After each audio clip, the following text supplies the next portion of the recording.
Hello, my fellow Earthlings. Here's a quick caveat thing. I don't know what even to call it. Here's a quick just what's happening. My son is in one of those door frame bouncer things because that's the only way that he will play without pretty much being attached to me.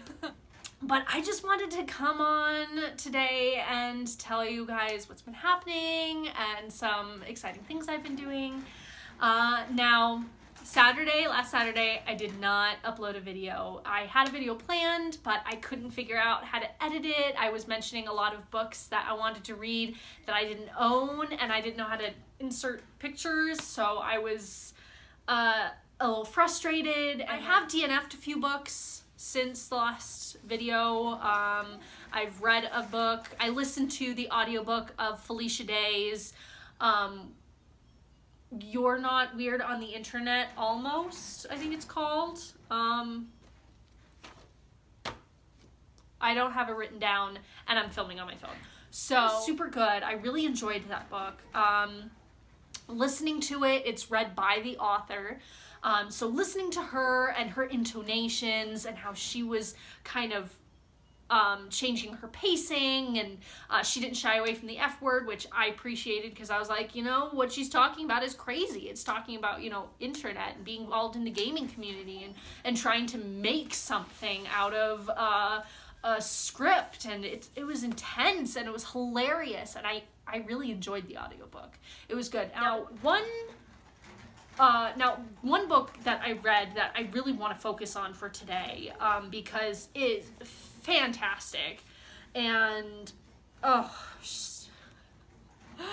read it because my husband read it last year and loved it, and that is The Bridges of Madison County by Robert James Waller. I loved this book. I had a hard time putting it down. I read it over a 2-day period, or maybe it was 3 days. I read like the first 15 pages and I was like, okay, cool, like I'm not sure, but like after those 15 pages and I picked it up the next day, I could not stop. Like, it was so good. The writing in here is just exquisite. Like, this is the kind of writing that I'm like, yes, give me more. Let me reread that sentence. I will reread that paragraph. I was savoring the sentences and the way they were just constructed and just their imagery, and the people involved in this book were just fantastic. And this is short. It's 171 pages, but it just cracked on so well. And the back is just a blurb. It's an excerpt from the book, and this is he could have walked out on this earlier, could still walk. Rationality shrieked at him, "Let it go, Kincaid. Get back on the road, shoot the bridges, go to India. Stop in Bangkok on the way and look up the silk merchant's daughter, who knows every ecstatic secret the old ways can teach. Swim naked with her at dawn in jungle pools and listen to her scream as you turn her inside out at twilight. Let go of this." The voice was hissing now. "It's outrunning you."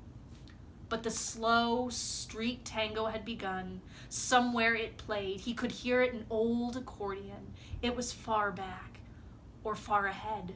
He couldn't be sure. Yet it moved toward him steadily, and the sound of it blurred his criteria and funneled his own night alternatives toward unity. Inexorably, it did that, until there was nowhere left to go, except toward Francesca Johnson. Like, if that doesn't tell you the quality of writing in this book, I mean, I don't know what to tell you.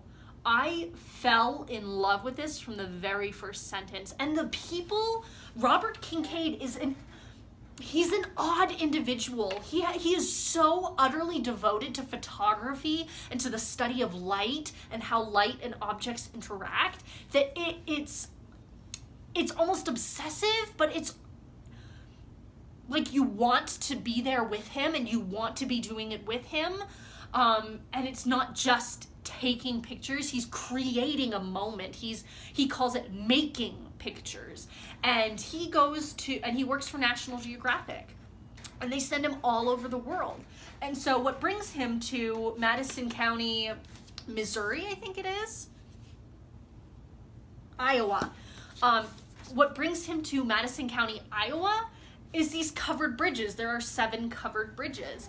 And so he finds 6 of them, but then he can't find the 7th. So he goes searching, and he ends up driving down this lady's driveway. Her husband and her 2 kids are at the rodeo, the fair, the state fair or something like that, to show off a pride, like the steer that they brought up, and then sell it for slaughter, which, I mean, for some of you, it can be nauseating and hard, but for me, that part didn't bother me at all. I grew up on a farm, like, you have to eat. Like, it doesn't bother me. So, when he meets, like, they feel that connection. There's something about their, like, each other that they can't quite shake. And so over the course of, like, a week, they become lovers. And this married woman has an affair with this man. And Francesca Johnson, she's from Italy, and her husband was in the Navy. And so when they met and he brought her back to the States, she kind of felt like she gave up her life. She kind of gave up her dreams. And so this is very much looking at how to find yourself again, and how to how to find that lonely part of you, and how to fulfill that loneliness, how to, like, quench it. And so even though this is only like a week-long affair, and it ends because her husband's and her children are coming home, she makes the decision to stay with her children. She feels that responsibility. And the way they talk about, you know, should I leave with you? We can just run away to India together. Like, he says, I can talk to your husband and it will be settled shortly. Because he's a shy man and he's a man of few words, but what he does say carries weight, and it's very direct. And so I found myself really enjoying their relationship and the way they come to know each other and the way they come to trust each other. And while I never thought I'd root for an affair, like I'd be on their side. Normally I'd be like, no, you're having an affair, that's never right. But there was something about this that I was like, no, a woman needs to be romanced. Your husband no longer romances you. He's no longer interested in things you're interested in. It's very much, he has his small town way of thinking and doing and his habits, and you have your small town, you know, and you have fitted into that routine, and it's not really going to change. And so my husband and I were talking about this, and he said it very much felt like they were becoming human. Because Robert Kincaid, he's very much described as having this almost animalistic side to him. And there's, like, that's something that's buried, but he has very much control over it. And she is very much, almost doesn't have an identity outside of her husband and children. And so with their affair, it almost allows them to become whole human beings. It almost allows them to explore what humanity is and what that means, and to be wholly and utterly connected to another person and to be fulfilled by that. And that carries them through the rest of their lives. And even though they're sad that they can't, you know, be together because she has her responsibility to her husband and her children, and she very much does love them, they very much do also have this just intricate connection. It kind of makes me wonder about soulmates. Now, I am not of the opinion that soulmates exist.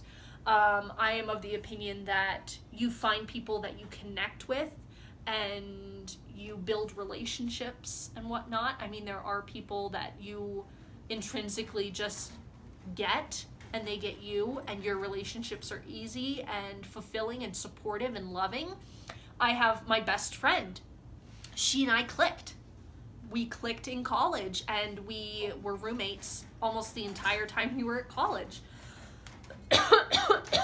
And we would talk together, and we'd cry together, and we would read books together, and we'd walk places together. And being her friend is incredibly easy, and supporting each other has been incredibly easy. She's one of those people that I'm like, why aren't we family? You know, it's very much one of those bonds that just makes sense, and it's like, this is never gonna end, like this is never going anywhere, and it's never going to stop existing. And so I could kind of understand that, like, from a non-sexual, non-romantic relationship is what I'm saying.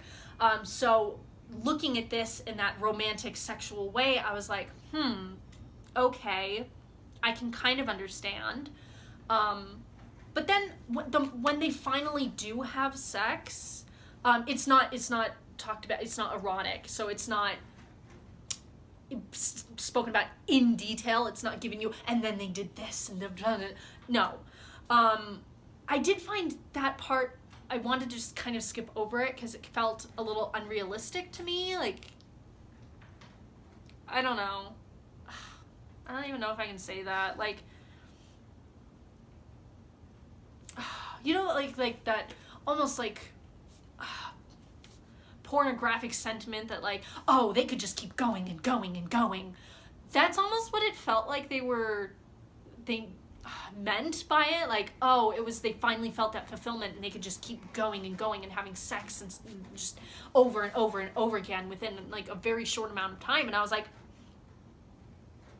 this was one of those books that I read it and I was instantly like, I almost want to just pick it right back up and reread it. I found myself pausing to reread sentences and paragraphs. I felt myself laughing out loud, and there's very much almost a hint of ceremony and how we create ceremony for ourselves and how we create these moments that we celebrate, and what that means for our mental health and for our self-healing. And so, yeah, I think that's about all I want to say. But I am reading right now. I'm in the middle of The Isle of the Lost by Melissa de la Cruz. I'm not in the middle. I'm reading it on my e-reader, my Kindle Paperwhite. So I'm like 11% into it. I'm not sure how I like it because this book is about villains, and so the Isle of the Lost, all the Disney villains like Maleficent and Ursula and Jafar and all those baddies are put in this island with this magical dome that keeps them from having magical powers. And so this is in the future of sorts.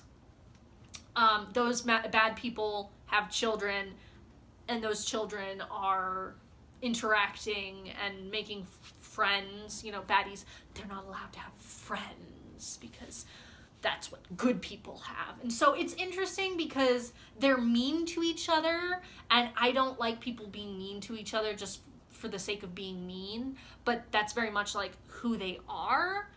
So I'm struggling with that aspect of it, and that doesn't make me want to keep reading. And they're about to, like, they're on their way to like the school for evil or whatever, teaching like being evil and stuff. So I'm having a hard time wanting to keep going because I'm like, oh, they're about to be really mean to this young lady, and I don't know. I want to keep reading it because I'm intrigued by the idea of this object that can help them get off the island, but I'm also intrigued by perhaps they're not intrinsically evil and they can make friends and they can be friends. So I'm in the middle of that.